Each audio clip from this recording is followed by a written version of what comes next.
let me say some thoughts on troubleshooting, dipping in and out the stream, and then value-based exposure, and I'll take questions as we go on a bit as well. So dipping in and out the stream, we are ruminating on purpose. We're practicing dropping anchor to get onto that riverbank, observing that stream of thoughts, and we're going in and out a number of times.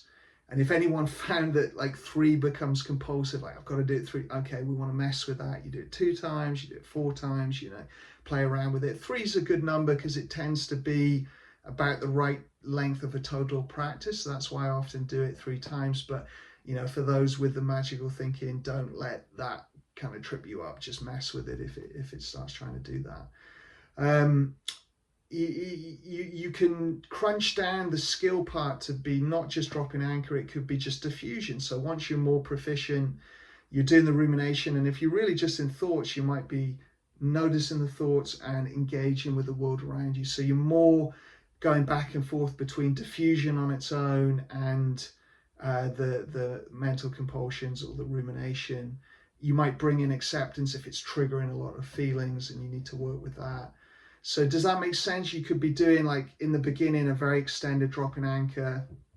Then as you get more proficient, just the dropping anchor with the acknowledge stage and the engage phase. And then you might be even shorter than that. So it's just notice, engage, ruminate, ruminate, ruminate, notice, engage. You're switching back and forth like that.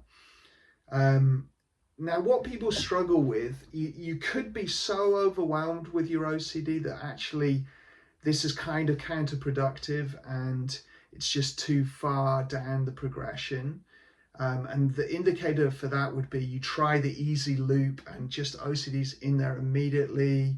You're ruminating more, you're finding it very hard to get diffused and use the skills. If that's the case, put this to one side for now and just dropping anchor for overwhelm, just working with your baseline, OCD activation, the difficulties, and then come back to it when you get more stable with those skills. If you're not in that place, the next sort of barrier people have is it can be quite hard to get the thinking going, especially on like a pleasant topic or a neutral topic. So if that's the case, you just sort of fake it. You just narrate it slowly to yourself in your head. You can do it out loud if you're on your own, so you can literally say the words out loud and sort of really simulate it. And it may feel false, and that's fine. So an example I might think about, it was my son's birthday and he got loads of Lego, and I liked Lego as a kid, and it's really nice to play Lego with him again. And I might be literally saying that out loud, and kind of it might feel quite false and not really like rumination, but it's just a training tool. So we're just moving towards a more realistic version of it. So that's fine. It could be as sort of not faked, but simulated as that. Sometimes, you try and do the pleasant stuff and the negative gets in there. Okay, that's fine. As long as you're not being overwhelmed, that's fine. So if I went, say I was struggling with POCD and I did that thought loop, I was like, oh yeah, we'll play Lego. And, my mind goes, oh, well, what if you're going to touch him, or what if you're attracted to him, or you are, or whatever form it's taking. Okay, I can kind of gently come back to the thought loop I was on. So I could gently say, kind of diffuse that in the middle of the loop and go, Lego, you got Harry Potter, nice to throw the bludgers around, or whatever they're all called.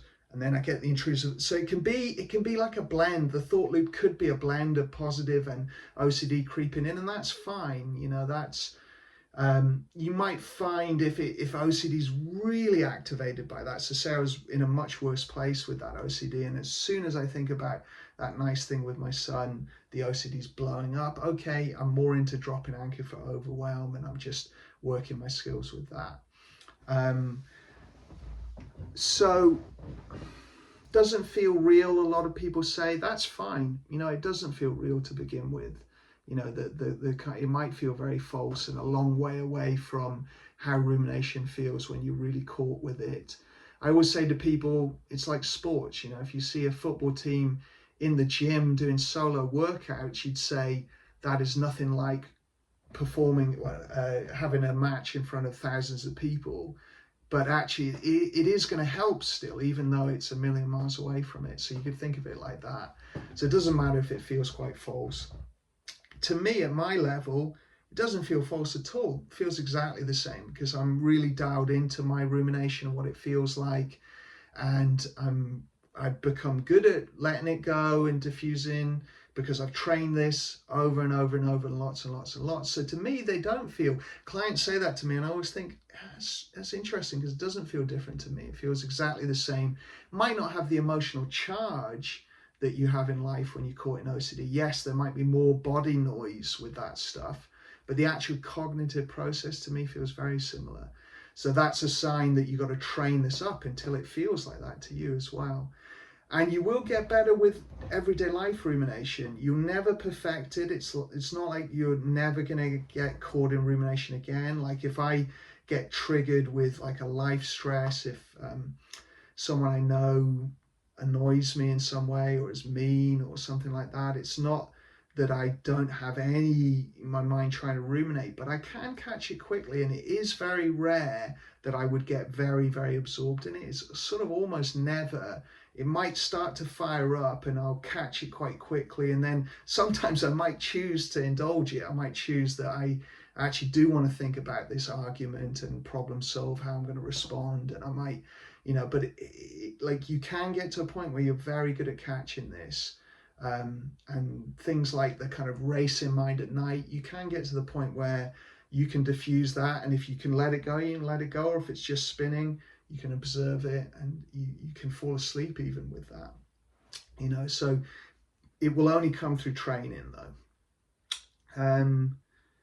And again, I'm not saying you ever perfect it, so we're all human, we're all going to get caught in stuff at times. The last thing I'd say, let me see if there's anything else to troubleshoot on it, and then I'll take your questions. There's another version in the folder for when the compulsion is more checking and monitoring.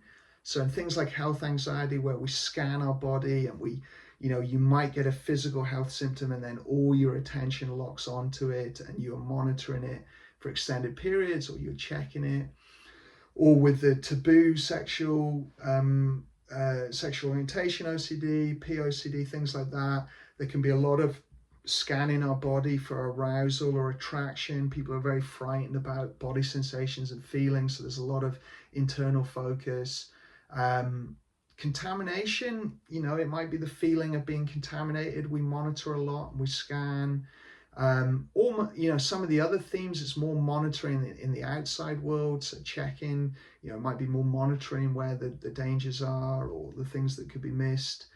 I think every OCD theme that we have in this course, there'll be some degree of monitoring going on. So the way you do that with dipping in and out the stream, you start with a neutral body sensation like your hand, although it won't be neutral for everyone. There'll be some people that isn't neutral for, but let's assume it is. And I start to monitor my hand. So put all my attention on it.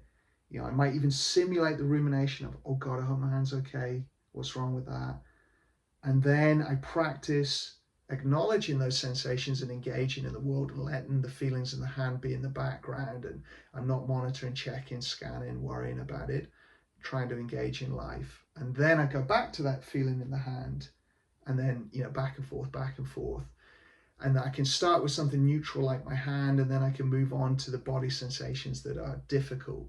Now, with stuff like the taboo OCD themes, non-concordant arousal, which is when the body is firing up, it feels like arousal, but it really isn't. If you can see it clearly, it's very different, but people get very frightened that it is like arousal. Sensations like that you might need advanced skills to work with, like to be able to do it with stuff like that. Even health anxiety, if you're very frightened of the body sensations, it might take really fine-tuning your skills to be able to focus towards something. So again, if it's difficult to focus towards, dropping anchor for overwhelm, you move into that. You can do this with the outside world. And the last thing I'll say, and then hear from you guys, you can imagine, I do this with clients. I go, Look around your room and imagine you're threat monitoring for spiders. So you're really looking to see, like, can I see a spider somewhere? And then practice acknowledging and engaging with your room instead, and just being curious, and switch back and forth between monitoring, like, I'm threat focused, I'm worried about something. Don't worry if you're not worried about spiders. I'm not worried about spiders, but you can simulate it. You can make it feel like you are. And then you switch back and forth. And that would be the case for if you're threat monitoring on the outside world more and your triggers are out there. So we'll practice that together probably next week, or we'll do a little bit of that to get a feel for it. But it is in the folder. And if you struggle with those types of OCDs, I would be moving up to that.